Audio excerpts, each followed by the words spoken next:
Welcome to Rich Your Soul, Chris Moore. It's great to have you join us today. Yeah, great to be here. Thanks for inviting me. I'm excited for the conversation. We always like to start at the beginning. What was it like when you were growing up, and how much did your family and school teach you about money? Wow. Growing up, we grew up in a household where money was something we paid attention to because my dad was an entrepreneur. He had a painting contracting company and he also worked in sales. So it's something that we talked about a lot, but it wasn't the traditional education that I, looking back, wish I would have had, right? It wasn't something where we were able to discuss it a lot. I don't think necessarily either my father or my mom, either one, were really great with money, but it's a lot of things that I've learned from them through reflection, really was my biggest moments. Yeah, growing up, we weren't rich, we weren't really poor. I knew what money was. I think the biggest thing with money as a kid is I knew how to make it myself. I got a rake and a lawnmower and a weed eater for Christmas one year, and I just started making my own money, paying for my own lunch. And that was probably my biggest lessons. So, what were some of those reflections then that happened later on with money? Really just understanding, fast forward as a parent, my kids are 15 and 16 now. And I'm looking back at my childhood and the way that decisions were made around money, like when we would spend money, when we wouldn't. My dad, rest in peace, he passed away about 10 years ago. He was quite tight. He wouldn't spend a lot of money. He was a big saver. I think on my mom's side, she's never really been great with money, but she was great at making money. So just looking back as I experienced these moments as a parent and at owning businesses, and I try to think about like, what would they do or what did they do differently? And how can I learn from the good and from the bad? So that's kind of how I've been looking at it. Because you've had so much success, are you worried about making sure your kids still have a desire to make money? Yes. Yes. That is something that crosses my mind a lot. Like I look at my 15-year-old and she wakes up, she gets to look out her window and she's looking at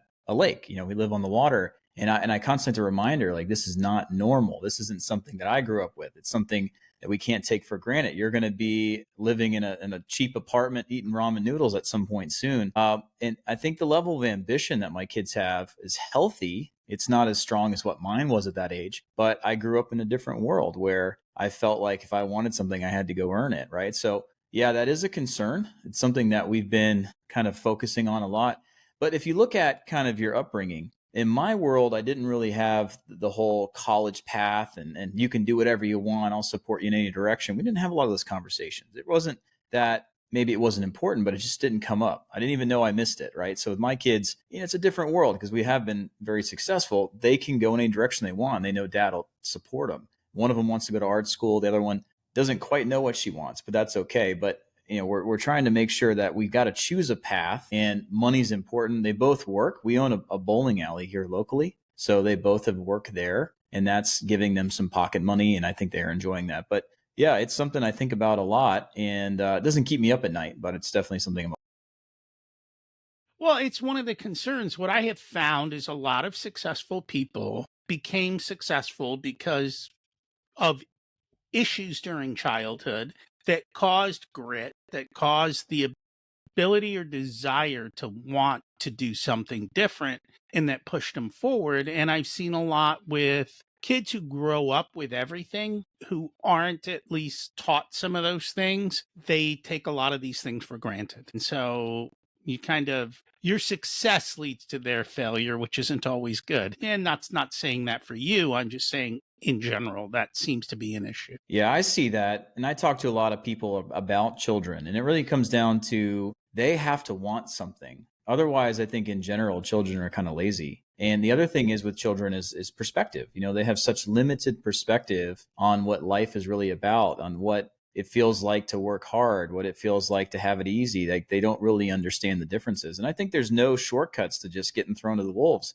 in your early 20s and having to figure it out. And I think for me, a lot of my growth came from my early 20s because that was a time where I had to make something happen. There was no safety net. It was me, wife, two kids by 23, no college degree. It's time to make something happen. And I could choose to be a statistic or I could choose to like put the pedal to the metal and figure it out. And that's where my growth came from. I think I had some fundamental and foundational levels of entrepreneurship and drive and ambition that came to me naturally, genetically, as well as kind of fostered as a child. It was really like my dad would come home with a stack of pink flyers, big stack from this big, and he would print them out at work. And it says, we trim palm trees or we trim bushes, pressure washing. And that's how I prospected. I walk around handing out flyers in all the neighborhoods.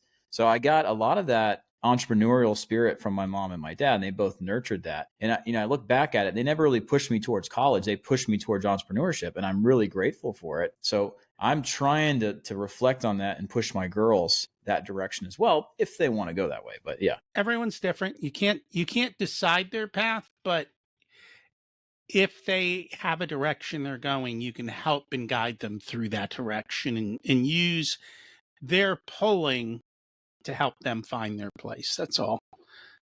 Fine line back and forth of push and pull. So you get out, you're 23, couple kids, young, not a lot of money. What happened? How'd you make it happen? Restaurant management. I mean, that was my first thing. So I went in the Navy and I ended up getting a medical discharge. When I got home, I met my wife, quick fast track to marriage, had 2 babies pretty quickly. And only thing I knew besides, mowing yards and trimming bushes and things I did in high school was really working in restaurants. So I quickly worked my way into management at 21, ended up managing restaurants until about 25, managed 11 different restaurants, helped open as a GM with 3 of them towards the end there. And that was fun. I learned a lot, having 1,500 employees by the time you're 25 years old, firing people, hiring people, going through hard times is really helpful. I mean, I learned more from the restaurant business than any other business. I also learned that I didn't want to be there. I mean, the other managers I was working with, not all of them, but quite a few of them they were having relations with some of the employees and the hostesses. People only are excited about taking smoke breaks, and the hours are terrible. I mean, you leave, your kids are asleep. You come home, your kids are asleep,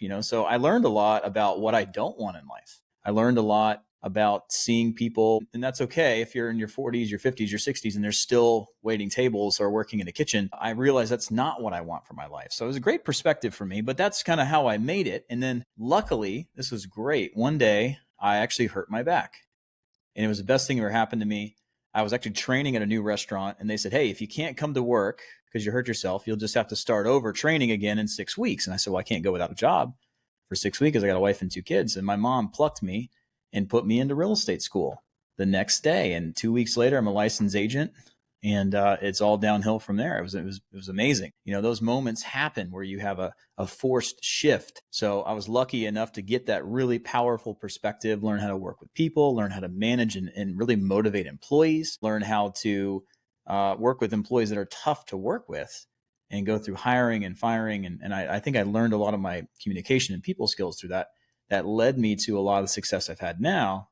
But luckily, I didn't have to stay in there longer than 4 years. I guess I was lucky. I worked in restaurants when I was 15 up to about maybe 20. So by the time I got out of college, I didn't have to deal with that. But even then, they told me, they're like, yeah, don't be in this business. It's like you said, it's long hours. And the reality is, even though the restaurant's busy, most of them aren't making money. Yeah, trust me, being in acquisitions now, I see restaurants are something that we go like this to, like stay away. Yeah, they're tough businesses, man. We had restaurant, I thought it was cranking. We're doing like 120 grand a week, and come to the end of the year, we're in a business meeting, and it was an oyster house, Gulf Seafood Oyster House, and they make 6% margins total for the entire year, right? And I was thinking, wow, now that I know what I know, I mean, at bulk, in volume, yes, you can make some money, but you're only a few errors away from being in the negatives. Yeah, trust me. Knowing what I know now, I'd never go back. And I don't blame you. So you got involved in real estate, and then where did that lead you to? Led me to a lot of places. Really finding my true passion in 2 different focuses was through real estate. When I say real estate, just to define that, that's residential resale. So that's working with buyers and sellers, residential homes, right? Not commercial or anything like that. And I learned a couple things. One, I realized very quickly that I was not put on this earth to cold call or canvas. So I made a choice when I was sitting in this orientation. This man's on stage talking to us about how we have to get the phone book out and dial and all these things. I realized that the other option would have my phone ring off the hook and just be able to field leads. So I actually doubled down at that moment, made a decision to learn how to be a lead generation specialist, which I've made millions and millions of dollars from learning those skills. Fast forward to today. So I learned how to become an agent where my phone rang off the hook. Wrote 2 best-selling books on the topic back in 2013, 2014 to teach other people, because they kept saying, how did you do that, right? So I learned that. The second thing I learned, which has been my life's mission, was teaching. Through that process, I got so good at selling real estate in the marketing side, I was brought on as a continuing education instructor. And those are 3-hour, boring, dredge through the mud classes. They're literally being monitored by the state. They have to follow the syllabus, right? Well, I ended up doing close to about 400 to 500 of those over the next 7 years. And I got really good at public speaking. I got really much better at communication, leveraging nonverbal communication when teaching. And that really taught me that my life's mission was to teach, guide, and train others. And I found so much joy in it that even though the money was not great, I just kept doing it. And then, fast forward today, lead generation, marketing, public speaking, and training and teaching people what I've learned. And I own 5 coaching companies. This is what I do. So I think those years, even outside of selling real estate, have been foundational. But I did do well. By the time I finished real estate, we stopped finally in March of 2023, I believe. We shut down our team. We had 27 agents. We've done over 400 million in sales volume over the last 4 years or 6 years. We've done very well. And I didn't sell after 2017. I didn't sell anymore, but it was good. And I got to learn a lot, and I got a lot of good connections through that process. And it sounds what you've done throughout your whole time is get paid to learn, right? That's it. Exactly. All along, you're picking up the skills that are valuable no matter what you do. And then if you can stack them correctly, then you truly have the ability to make money. And that's exactly it. To me, I learned that demand was really the biggest thing. Can you learn how to tap into demand that's already there? And that's where lead generation comes into play. And it's just the littlest tweaks that help you channel the demand towards you or your product or your company versus somebody else. And that's really been the cornerstone. People ask me all the time, all right, how do I do what I do at the volume of what I do? And I say, well, I do the same thing in every company every day, right? It's the same exact thing. So it's not multitasking or thrashing. And it's just the key core principles that I can share with you if you'd like. But that's kind of the whole focus is those, right? I learned while I earned, and I was able to stack those skills continuously to the point where I didn't have to do them for other people. At some point, I was doing them for myself. I would like you to share that. What are those little tweaks that you do that pulls demand to you? Well, I think it starts with preparation, understanding just kind of the key principles of marketing and understanding that, number one, unless you're doing a Super Bowl commercial, you're not going to go out and create demand for something or your keyword or anything like that. You have to go out and figure out, what did people already wake up this morning wanting, right?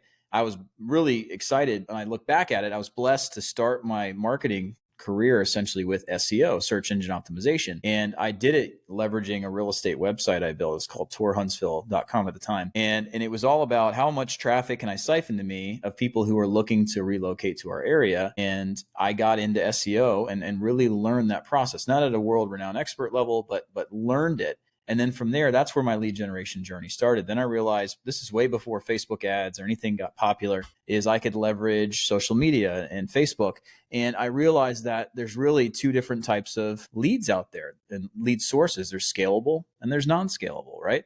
For the non-scalable, those are search driven. There's only so many searches available in your area or in the US for a given set of keywords. Compared to scalable lead sources is ones where you can push the gas down and generate as many leads as you like, right? So I realized that SEO was too slow for me. And I know there's lots of demand. I had to learn essentially kind of like fishing, like what bait can I put in front of people that's going to get them to bite, right? And I learned about leveraging curiosity. I learned about leveraging lots of different strategies. And then, I've made a career doing it now. So if I had to sum it up into some just key principles, number one is relevancy. Relevance is the number one most powerful term in sales and marketing. People don't pay attention unless it's relevant to them. They don't give themselves permission to buy unless they feel like it's relevant to them and their situation and their timeline and what they want, right? So I got really good at creating relevance. When I'm speaking to somebody, I want them to feel like I'm almost Madame Cleo, like a psychic, and I know everything that's already going on in their head. And I'm able to position things so relevant to them that they want to move forward. They give themselves permission to move forward. They feel like someone actually understands their ambitions and what they're going through and their pains, right? So that would be number one, relevancy. Number two, I've learned over time is to test demand. Don't just assume it's there. Always go out and test, and don't waste and piss away a lot of money trying new things, especially in lead generation and marketing and businesses, but make sure that it's been tested and you're predicting success, which is number three. Have the ability. So when you do something, predict success because you know there's demand, you've tested it, you understand, you've done your research. You know who the customer is, you know the customer avatar, you know what their pain points are, and you know how to speak to them in a way that it feels relevant. So those are my three things. It's funny because when I talk to business owners, they don't take the time to define those things. They're just like, hey, this is what I have to sell. Let's put up an ad. I'm like, yeah, but no one's going to buy just because you sent an ad. You've actually got to talk to their pain points and model it in a way that they are attracted to it. Some markets are a lot easier than others. Some are very difficult and some are very noisy. And if you don't understand the game of sales, I think it's difficult. And it doesn't matter what you do, right? Because you own a restaurant, you're still in the sales game. You need to get people in the door. You work for a company, even an attorney or a doctor is in a sales game. They need to get clients, they need to get patients. So it really doesn't matter what you're doing. Understanding these principles are what are going to get you ahead in life. It's what I call a universal principle. Yeah, go to the E-Myth, right? Michael Gerber states that 96% of businesses fail over a 10-year period. And a lot of the reasons they fail is because people go into businesses to solve problems that only they think exist, right? There's a lot of other people who build tools or solutions to problems no one cares about. There's people who go in and they ride a fad or a timeline and they can't adapt to stay relevant, right? There's all these reasons why these businesses fail. That's why we've always been so focused on teaching people how to buy the 4% that survive, right? Because starting a business is very risky. Although I've started many that have worked, I've started a couple that haven't.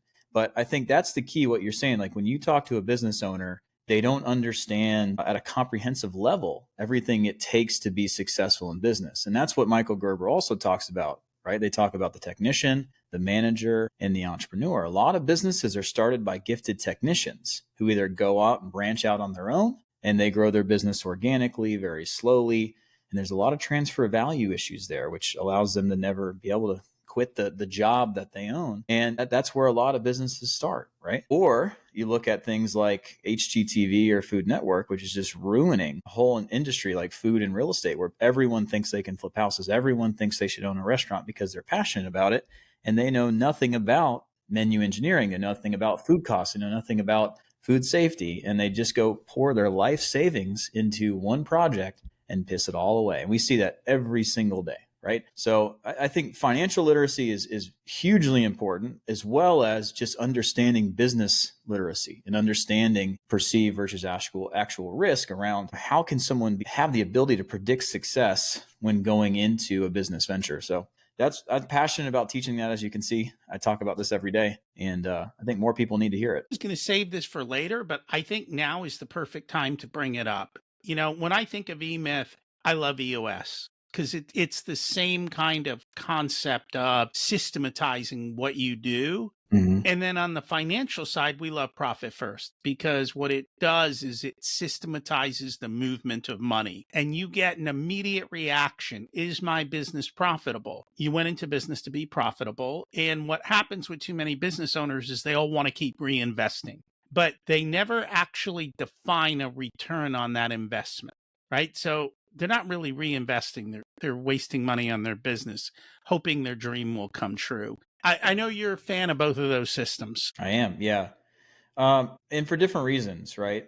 Before I tell you about why I like them, let me go back to what you just said a second ago. We've done an independent study inside of our company because we work in business acquisitions where we study the average retiring baby boomer age business owner. Where have they been focusing their investments over the last 30, 40 years? What do they have in non-real estate, primary home equity, and what are they considering to be their retirement? And it's actually quite scary. The average baby boomer business owner who's owned a company for more than 20 years has less than $202,000 in traditional retirement savings outside their home's equity. And they've been banking on this entire time, reinvesting into their one thing that's going to make them all their money, which is their business. Yet they have no clue that they're not setting themselves up for sale, and they're not going to be able to sell it because only 1 in 11 businesses that go on the open market in the US actually sells. Only 1 in 11, which is crazy, under $10 million in revenue, right? But yeah, and I think that's why I like EOS and Profit First, because there's been a long time, and I'm only 39. I'm not an older guy. I'm still a young man. I know I've been going at it hard since I was 18, but there's not always been a blueprint or an operating system. And there's so many people, especially in some of the industries I've worked in, like marketing agencies, where they don't know what's going on. They got good at doing something. They picked up a couple clients. They figured out how to pick up a couple more. And all of a sudden they have a business. When is it appropriate to pay yourself? How much should you pay yourself? Should you be putting 50% of your profits towards something specific? How does it work with partnerships and business distributions and the operating agreement? And on the US side, most people who own businesses and start businesses are what Gino Wickman would call a visionary. And these people can't even help themselves. They can't execute to save their lives, right? So I think giving somebody who's got this beautiful vision and unbelievable amount of drive, ambition, and eloquency, and they're so amazing, you don't give them an integrator, they're going to be absolutely worthless. So I like both of those systems a lot because it finally gives somebody who's never been taught any of this stuff before, and they're not going to be, not often in traditional college, more maybe doing like an MBA, but no one's coming in and saying, hey, you found some success, usually solopreneurs who are building their way into a bigger business. Now let's make sure that you're preparing yourself correctly for exit from day one. Let's making sure you're not going to get burned out, and let's make sure you have the right team in place and the right people in the right seat. So that's why I like them. I think we share that opinion. But I think why I like it the most is because I appreciate it, because I've seen so many people fail. And I know that if these things were in place, if they would have read these books and actually put them into practice earlier or at all, maybe they would be in a different position. And I agree with you. I have an MBA. They didn't teach us any of that. And that is the problem. They didn't teach us anything really of value that would help you run and grow a small business. And actually, it's funny because when you go through your MBA, there's always case studies. And all the famous case studies are the people who got F's or C's on their MBA papers for their business idea. And it's like, well, after they succeeded, you want to learn about this in college? And so I just find it kind of hilarious. And these days, entrepreneurship has gotten very popular and kids are going to college for entrepreneurship. I'm like, are you out of your mind? You're going to spend $200,000?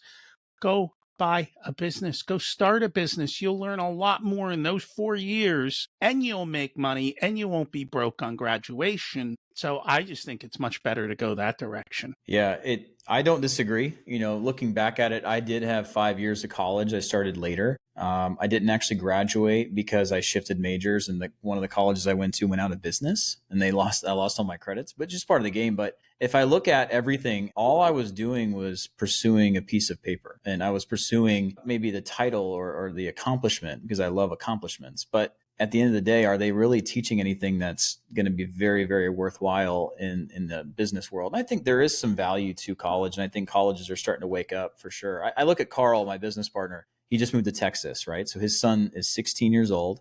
And I said to him in the car, he's British and he just moved there from England. And I said, what are you studying? 3 of his classes are entrepreneurship, social media, and paid ads in high school. So I think the world's waking up, which is a beautiful thing to see. We live out in the middle of nowhere, Alabama. So my girls in high school don't have cool classes like that. But I do think there's hope and I feel good about it. But I do think at the end of the day, as adults or as parents, we got to sit down and try to help our children figure out what path they want to go on, because just defaulting to college is not going to serve all of them. So I think it's an interesting topic for sure. My son's into robotics, and what we learned when he was doing robotics in high school as a club, not in a classroom, was when we visited the colleges, they were behind. So even though a school might teach social media marketing, they're probably teaching what worked 4 years ago, not what's working today. Yeah.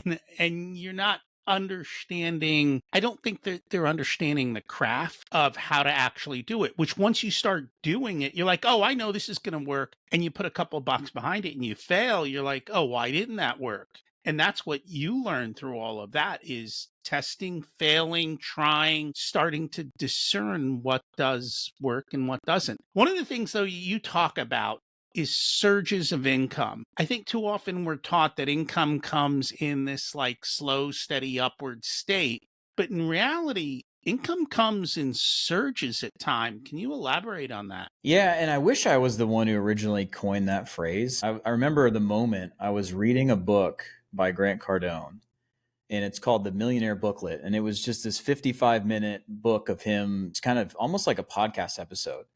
And he said something that was so impactful It's always stuck with me, and I've really focused on it quite a bit ever since. And he said, people never get rich on income. They get rich from surges of income. And if you stop and think about it, what you said a moment ago is dead on correct. No matter how much more money you make on your normal monthly recurring income or from your job or whatever, you're always going to have lifestyle creep. You're going to spend more money. Inflation, as we saw in double digits last year, cost of living increases. Like, you're never going to earn your way in normal income to wealth, right? You may feel like you can combat that with like the millionaire next door, and a certain number of the millionaires are all people who've worked for a long time, but that's from their IRAs and their 401ks. It's not from how much money they're making, right? But there's this concept of, why don't we chase, instead of more income every year, why don't we chase surges of income, right? So I figured out there's really 4 easy ways to talk about how to make surges of income. So I teach this to all my students. And that's really through things that I've been focusing on for the last 20 years, kind of almost accidentally, but really, the sale of an asset, whether it's a real estate property or a business. There's a liquidation event. It could be an IPO. It could be all kinds of things. It could be business profit distributions, right? So owning businesses, and beyond what you're getting paid, also having that income coming in from the business profits. And then the fourth one is really learning how to do launches and do live events and things where you can make large amounts of money all in one place, right? I remember reading that book, and Grant says, I remember the moment where I made $1 million in a year for the first time, right? He said, then I remember that moment I made $1 million in a month. And then I remember the moment when I made $1 million in a week. And then I made $1 million in a day. And then I made $1 million in an hour when he was on, I think, ClickFunnels stage, right? And it's so amazing where you can condense these large amounts of money that are above and beyond your normal paycheck. They're not pre-allocated towards expenses. And you can make a choice at that moment when you learn how to tap into this and put it towards things that are going to grow your net worth, right? So that's what surges of income is. It's really money above and beyond your normal paycheck or monthly recurring income that's created in these surges where you can push it directly towards your net worth. So all the money that I'm technically worth, my net worth, has all come from surges of income. But the other side of that coin, obviously, is willpower and discipline, not to just go, piss it away at Vegas, but instead, systematically and very strategically putting it away and investing in different asset classes. So for me, I guess my drug of choice is long-term rentals. I'm a real estate guy for a long time, so I love long-term rentals. I love appreciation. Don't really care much about the cash flow. I don't really reinvest into businesses very often. I'm not actually taking my own money and buying businesses with it because we buy them for free, but I'm mostly in long-term rentals and some other traditional investments, the S&P. But yeah, that's what surges of income is. And it's something that's so easy to understand and it seems intuitive, but you have to be very intentional with your focus to be able to pursue that. And I think there's very specific skill sets you can learn that lend towards this and can help you achieve that. When the average person says, that sounds great, I'm not good at any of those things, there is a path to learn it. It's funny you talk about real estate. Forever, I used to listen to Dave Ramsey. Dave Ramsey's like, yeah, you go buy rental real estate for cash. And I could never figure out how Dave Ramsey would buy his rental real estate for cash until one day it dawned on me. He's got a business. The business throws off extra income. He takes the income from the business and reinvests it in real estate. He never told anyone that. He told everyone you go buy real estate for cash, but he never told them how. You got to have a business that generates surges of income that you can go buy a house. Yeah, because you look at the average American, like the idea of coming up with a 20 to 25% down payment for a rental property is just crazy, right? And they're not going to be able to save their way up because that little nest egg emergency fund just gets depleted again and again, especially as cost of living goes up. So I think to get ahead, you have to learn how to do these type of things. Really, Dave Ramsey's a funny one for me, right? He teaches something very specific that's very powerful for his audience. It'll ruin everybody else who follows the advice if they don't need it. But he's also probably not always practicing what he preaches because he's also a multi-millionaire, right? And the way that he's living and investing is not designed for the people he's teaching. So, but yeah, that's really it. And when you get into real estate, like buying it cash, I don't think that's very smart. Cash is not very expensive to do debt, but it comes down to, if you study real estate investing, we actually own a real estate investing coaching company now too. I really like this stuff. Is you can be an appreciation investor where you're not worried about cash flow and you're leveraging debt and mortgages and you're just trying to get as many horses in the race strategically in the right areas with good schools where properties are going to appreciate. And it's like having a savings account that keeps paying you and then somebody else pays your mortgage. The other people are cash flow investors who are doing more DSCR loans, buying multifamily, commercial, or they're buying, for lack of better terms, slums that they can get 2% return per month on their money. And there's no appreciation in the slums. DSCR type properties and multifamily only makes money if their rent roll goes up. So it's not as much of an appreciation game. So you just got to choose which path you want to go. I'm an appreciation investor. Spending cash on that makes no sense. No sense. And that's fine. Everyone's got to figure out the path for them. There is no perfect path. There's the path that works with your skills, your Yep. market, and what you're willing to do. Yep. You said something that kind of just slipped by, and I want to go back and explore it. How do you make money with little risk? Yep. Well, I think step one is, I think the way we're taught in our world today, we don't even understand what risk is. Really, you have perceived risk and you have actual risk, right? When we think something's risky, it doesn't mean it's risky. It just seems risky from your perspective, or there's certain parameters that are not in place that would make you feel more comfortable, right? So when I think about the concept of risk or being able to make money with very little risk, it comes down to two things. One, having the ability to predict success. Because when you can predict you're going to be successful, you're prepared, you've done your research, you're going into battles you can win. Babe Ruth only swung at pitches he knew he was going to knock out of the park. The Red Baron, the fighter pilot, most famous fighter pilot in history, has never lost because he's never gone into a fight that he knew he was going to not win, right? He's always predicting he's going to win. So number one, less risk is doing the right work up front, having the right skill sets, being prepared so you can predict success. But number two, it comes down to what happens if this doesn't work, right? And almost like that prenup in business, being able to plan to fail. And if you fail, you win, right? And it's a whole different paradigm shift around how to tackle something new. And I think that's the key to being able to do things with no risk, right? We talk about all the time in life, we're defined by what we say no to. We're not defined by what we say yes to, right? I think the yes man, the yes woman attitude is terrible. First of all, you only have so much bandwidth. You only have so much brain power. And if you start saying yes to things where you cannot predict that you're going to be successful in a business venture where there's real money on the line or real time consideration, that's where people fail and get gun shy, or they say, oh, that's too risky, right? Where I don't think it has to be that way if you know what you're doing. So when I say perceive risk, I mean like people are perceiving doing something as risky compared to actual risk is like the idea of falling off a cliff and dying or walking into a bear cave and getting eaten. That's real risk. And we don't know the difference in our mind. Our mind has no difference. They just see cause and effect. This scares me, causes something called subconscious reluctance, which we can't fight unless you know about it. And I teach that too. We don't have to get into all that stuff. But so when it goes back to the very end, like the beginning, how do you make money with a lot less risk? Number one, I like to do something called consulting for equity, where I go in and solve bleeding problems for business owners,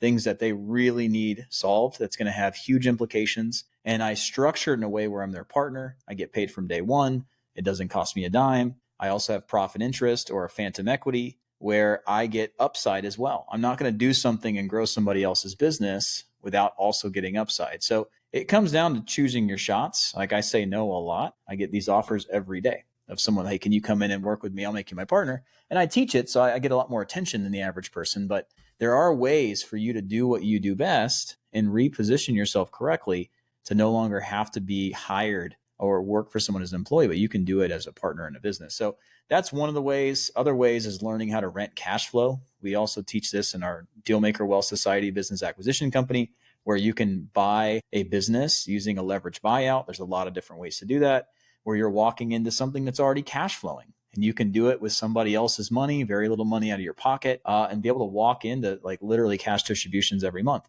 And that's lower risk as well. There's lots of ways. So I don't want to get down a rabbit hole here, but hopefully that answers your question. It does. I think you have to figure out, well, part of that is learning to say no, right? Huge. Because I think too often we always think, oh, this is the one opportunity I have.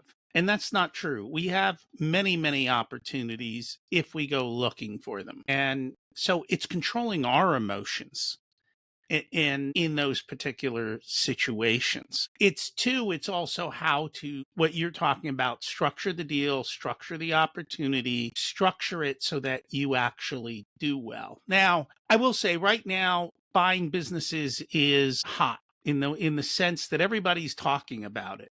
But I work with business owners all the time, Running a business is not so easy. Kind of like going back to your restaurant days, right? You're dealing with all of those people. So, how do you, like, if you're going to go in and buy this business, how do you make sure that it's not a difficult business for you? Great question. I think it goes back to kind of what are you hoping buying a business is going to do for you, right? There are people who are excited about being passionate owner operators and they want to jump in and be there every single day and do what they love. And that's okay. The rest of us, most everybody else wants some level of hybrid where some involvement strategically, but they want to be more passive and owner investor, right? So to do that, number one, yeah, there are a lot of people talking about buying businesses for sure. My partner Carl is the original. He's the first guy to ever teach this online, and what we've been teaching has never wavered. It's not about buying something that's easy to buy. It's about buying the right business that has cash flow, and that's where everything comes in place. So there's a sweet spot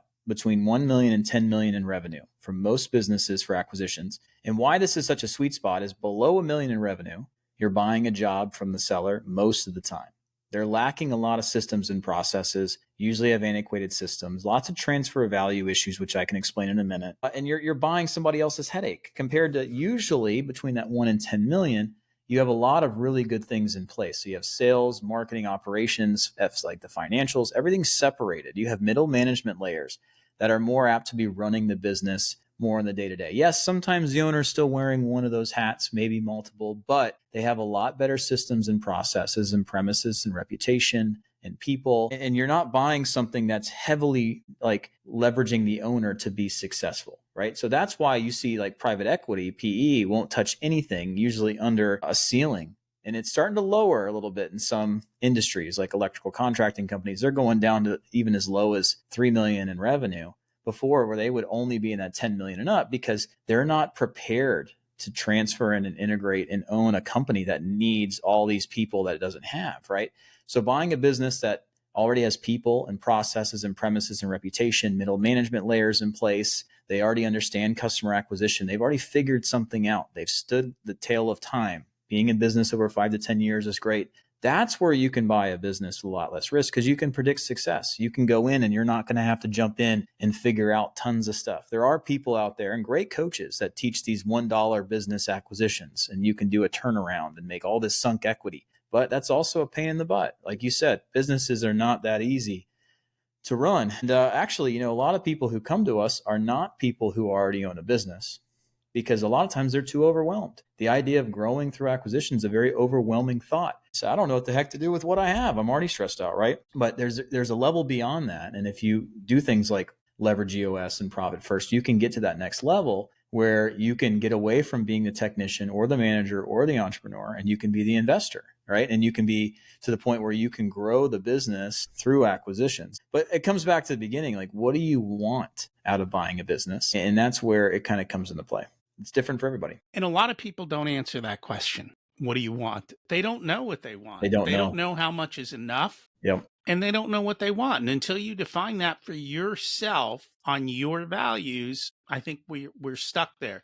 So you talk about transfer of value. You want to kind of bring that out a little bit further? I will. One thing you said a second ago, if I can touch on that, is we talked about it earlier quite a bit in relevancy, right? One of my, I guess, claims to fame in business is my ability to grow companies, right? I have some Inc. 5000s. I've got some growth awards over there. And the reason why I've been able to do that is exactly what you just said. If someone has glasses on and they're very, very blurry, right? They've got stuff all over it. They can't see clearly what they should be doing. The human psyche is really designed to not let you move forward. You don't feel confident moving forward. You don't feel like this is a direction you should be going in. There's all these excuses. And what you just said a second ago is like, what do I want a business to do for me? Why would I want to buy a business? One of the things that I do in my organizations and on the sales and marketing side, and I teach this, is how to have those moments where you show your prospect with such crystal clear vision, give them that vision, give them that clarity so they can give themselves permission to move forward. So I think a lot of our success in my organizations have come from that ability and that skill. So I just want to touch on that because you mentioned that, and that's a huge thing. A confused mind doesn't buy. A mind where they feel like if they take a step forward, they're in uncharted territory. They don't buy. right? So let's go back to transfer of value. This is really Carl's big focus. Carl Allen's my business partner, Dealmaker Well Society. And no one really talks about at the level he talks about because they don't have his perspective around the ways businesses are truly valuated, right? It's not just spreadsheets. It's not just taking the total profit and then looking at breaking it down to the EBITDA and figuring out a multiple. And that's not how it all works. That's part of it, right? But there's also something called transfer of value inside of the 4 pillars of valuation that he teaches constantly. And transfer of value is really like, what does that business look like when you own it, right? Are the customer relationships safe where the owner can walk away and they're not going to have any issues, right? Is there a customer concentration issue that leaves it very vulnerable and the bank's very nervous about financing it? What else is there? Is the owner really the business? Is it the fact that they don't have customer acquisition and marketing dialed in and they're bragging to you like it's a good thing? The fact that they've never had to market, they grow from word of mouth. It's just so great. Like, that's terrible. Like, how easy is the value that this business owner has in their business transferable to the new owner? That's what transfer of value is. And it's a very powerful thing. And when you get to acquisitions and you go to get an SBA loan or get an investor or an angel investor or some sort of equity investor, anything, they look at these things because they're trying to predict that you'll be successful. And it's not always what you can control, which dictates that. So it's really looking at, and we have models all around this stuff on how to actually give real transfer value scores to see, is this even something that can transfer? Just like if you were scaling or looking at a business as a consultant and you would say, yes, this is best in class versus lacking, right? We can actually dial that in and compute that. And it's very powerful. It's a lot of what you talk about sounds similar to what Alex Hormozzi's doing. Is it, or are you vastly different, or are you just same So but different, or yeah, so Hermosi is one of my big inspirations. okay. I don't think what he talks about is something that's relevant to everybody. I wouldn't go to him for advice. A lot of the stuff I hear him say, like, hey, do this, is not smart. When it comes to business, he's brilliant.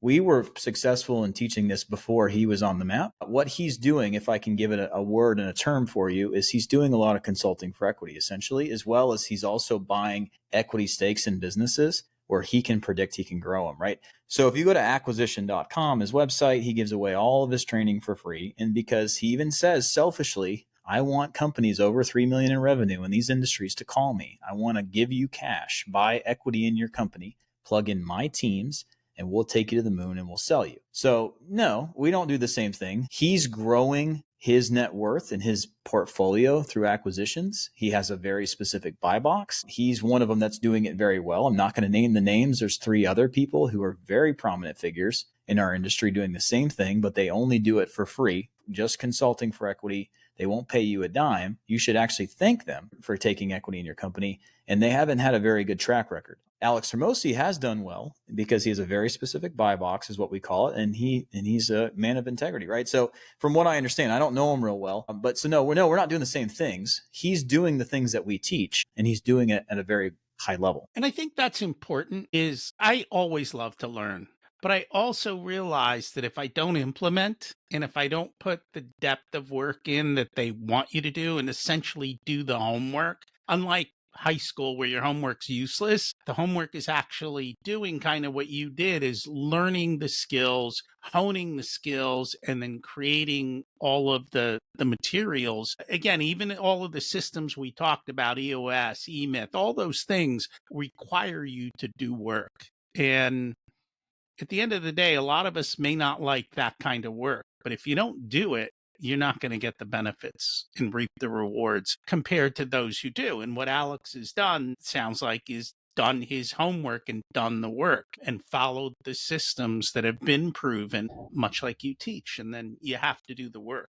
So out of curiosity, I mean, I know you've taught a lot of people. I'm assuming they're not all successful, right? What determines a student's success versus mediocrity or non-success? Well, I think it depends on what level of student too, right? So in the coaching industry, there's really a few different levels of student. There's somebody who buys a self-consumption course or buys a book or buys even a higher price point course that's very in depth. But when you look at studies, there's only 10% actual consumption on data that people buy, right? Even people who go to Udemy or lynda.com and they buy or a masterclass, only 10% of people actually consume and actually finish it, right?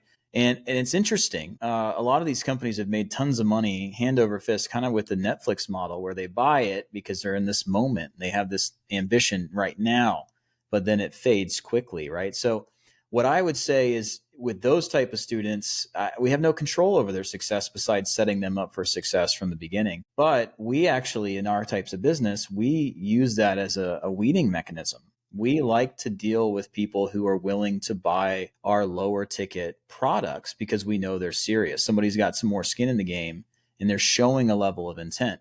Where we want to track our track record much better is when we're mentoring people, right? When someone signs up for a 12-month term program or a lifetime access program where they're actually saying, not only are we giving you the primary promise of we're going to teach you how to do these things, but we're going to do it with you, or we're going to give you accountability, and we're going to have an open feedback loop so you can get real-time feedback, and we're going to put you into teams, and we're going to meet with you regularly, and we're going to have regular Zoom meetings that are focused. Like when you get into that level of mentorship, there's only a couple things, reasons why someone would fail, right? They would fail because they never took the right action, because activity and the right activity leads to being productive. Number two, they didn't let themselves take action because they had foggy glasses. They didn't have clarity. We have a lot of people in different companies I've owned and people I've taught where they love it. They love the education part of it, but they'll never implement anything because they don't have crystal clear vision and they don't feel comfortable, right? Other people just have a reluctance inside to say, I can't do anything until I know everything because I'm afraid to look like an idiot. I'm afraid to look stupid, right? So the reasons why people fail is they never started, they didn't have a clear vision, or they didn't punch past the target, which is the third thing that we teach constantly is we always underestimate the amount of effort necessary to be successful. Another Grant Cardone quote from 10X rule, right? People underestimate the amount of effort necessary to be successful. Bruce Lee talks about the concept of punching through the head, punching past the target. And that's a big part of it. A lot of people, they try to do something, but they're such in the shallow end of the pool. They try so little that when they don't get the result they instantly think they deserve and expect, they give up, right? So like any type of business, you have prospecting and you have customers. Like you have to prospect like crazy, having the right expectations that maybe you'll have a 10% conversion rate. If I want to get 20 new customers, I need to go get 500 new leads, punch way past the target, predict that I'm going to be successful. So yeah, so our track record, 100%, not everyone's successful. Absolutely not. The people who show up, who decide to play full out, who have the right expectations, the people who also want it. If you don't want it or it's not that big of a priority in your life, you'll never put in the work, right? So as a company, our biggest goal, besides seeing people successful, is try to find the people who are most likely to be in the right position. We know that if someone's runway is 3 months, do or die, I've got to make this work or I've got to go back to corporate. They shouldn't join a 1-year program where they feel like they have to be successful in 3 months. So part of our world is we want to pull that out during the sales process because we're not setting them up for success in that case. So yeah, if I could give you an exact answer, I know thousands of deals have closed through our program. Thousands. It's insane. We had over 300 consulting for equity deals just last year when we started to focus on it. We've been doing it this whole time. We just didn't call it what it is. But it's the 80-20 rule, Pareto's principle. 20% of the students do 80% of the success. And that's how I think it's going to always work that way. But what we can do is we can lead a horse to water. Hey, and I just want to be clear. I wasn't trying to say your things don't work or your students do. It's like, what are the characteristics of the students Yeah. I that didn't take it bring that way. about? No, and it's funny because I've learned certain psychological tricks. You're like, hey, on a scale of 10, how likely do you want to do this? And if they say anything less than 10, maybe 9.5, we just move on. There's not the commitment to do it. And then, I see it with Tony Robbins would always say, I tried that and it failed. Well, what did you try? I tried this one thing. You tried one thing. Did you try 5 others? Well, no. He's like, you got to try 100 things. Trying one thing and saying you failed, it's not going to work, isn't going to cut it. And I think the one I love best, though, is Marshall Goldsmith, who's What Got You Here Won't Get You There. One of his students finally came to him and said, you know what? I figured out how you're so successful. You're a scam. And he's like, what do you mean? He goes, you will not pick and work and coach anyone who you don't think is already going to succeed. You won't take on the person who doesn't already have the characteristics of success. And so if you've already picked people who are naturally going to succeed because they are, as you said, they've got the commitment, they've shown it, they're willing to do the work, then you're guaranteed success. And I think that's what a lot of people don't realize. And This with that, stuff is hard. it is hard. And I'll tell you, so being conditioned to being in hard environments is a big part of it. So we love athletes, we love military, we love teachers. We like people who have done very difficult business sales jobs like selling life insurance and canvassing for solar and selling security systems, right? We like people who we know have grit. You know what else we like is we like parents. We like people who have a reason, especially with young kids, a reason to get up and work every day. We love single moms, people that failure is not an option. So there are characteristics that do really well. Carl talks about the best deal makers are always women because they listen and they actually follow instructions. And he said the second best deal makers are athletes and military because they're good with following a process. They don't always try to challenge everything you say. They're good with following a leader's orders, and they tend to execute at a higher level. So yeah, definitely a lot of characteristics. We have quite a few companies, and one of the ones we purchased is a sales training, management, and recruiting firm, right? And I train salespeople a lot. And I find that once again, the best salespeople are people who can get punched in the nose and keep moving. They're soldiers, they're military, they're athletes, they're people who are okay with some tough love and having tough conversations. And I think that is something that if we could attract more of those people, that would be ideal. We love working with them. You know what's a group you didn't mention, and I don't know if you've noticed it? What's that? Mormons. Because they send their kids out at 18 to go canvas for 2 years. You got to go sell and get a lot of doors shut in your face.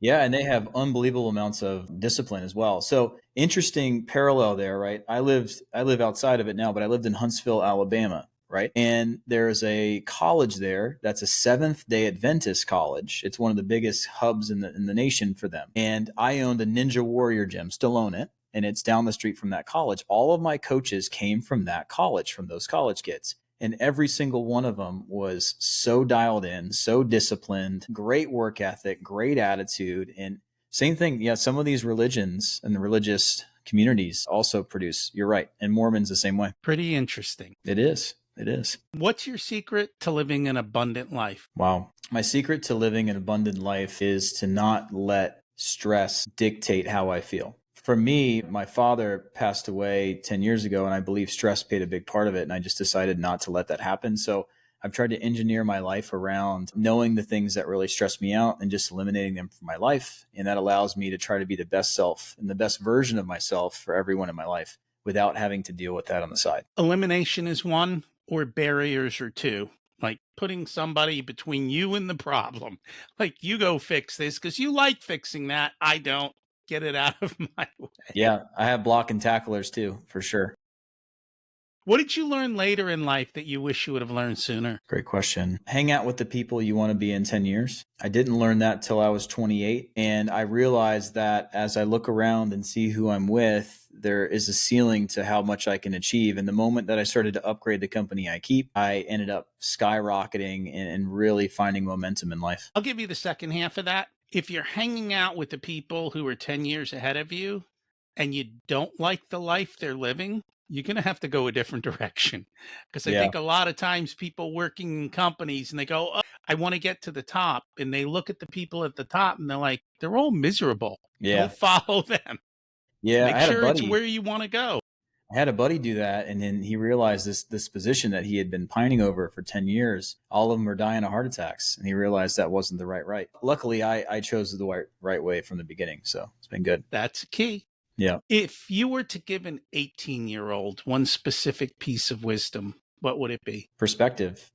Our perspective is our reality, and at this moment at 18, you just have to be humble enough to know that you don't know everything yet. So your goal over the next 5 years is to experience. You need to try everything and identify when you have that feedback loop of, ooh, I like this. What fills your cup if you want to leverage the 5 love languages book there. But you're looking for that feedback loop and you're trying to figure out what you like in life and what you don't like. And don't just pick a path without learning more about what it could look like. Some people find their true passion when they're 5 years old. Some people don't ever find it in their life. So if I was doing anything at 18 over again, I'd be searching for my passion so I can enjoy it longer. And that also changes over time. It does. But, the skills you learn, as long as they're universal, will follow you wherever you go. So you might fail at something, but the lessons learned can then propel you forward. And that's really the key. My stepdad gave me some advice at 18. He said, you either can go find what you love, turn it into a job, and never work a day in your life, which is bullshit.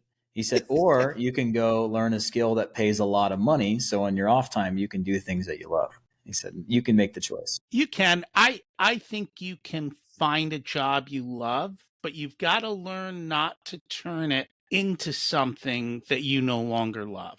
That's all. And I've been there 4 times. Like Ninja Warrior was everything for me. I was on the show, and it's great until you break your hand in half and you can't do it anymore. You kind of fall out of love with it. So choose something bigger than just your body as well. Well, yeah, that's a longevity thing. Certain things just will not take you throughout life just because. Certain things will grow with you throughout life and they will always compound. So sure. pick wisely. We talk about the destination is what everyone shoots for when the journey is what people should be focused on, because the destination is not guaranteed, as well as the average person changes destinations constantly. Because as you have new perspective, you have new feedback, and new things, and you've tried things, and you have to be comfortable with pivoting at some level. So yeah, I agree. If people would like to continue to learn more about you, where should they go? Yeah, follow me on Instagram or YouTube. It's the easiest way. You can always send me a DM, and it's at Chris Moore Speaks on both of those platforms. And we'll put that in the show notes. Thank you so much for joining us today. Hey, thanks for having me. Thanks for checking out this unedited video of the Richer Soul podcast. You can find the full episode along with all the back episodes at richersoul.com. This podcast is brought to you by Profit Comes First, where we help business owners to have a more profitable and growing business so they can live the life of their dreams.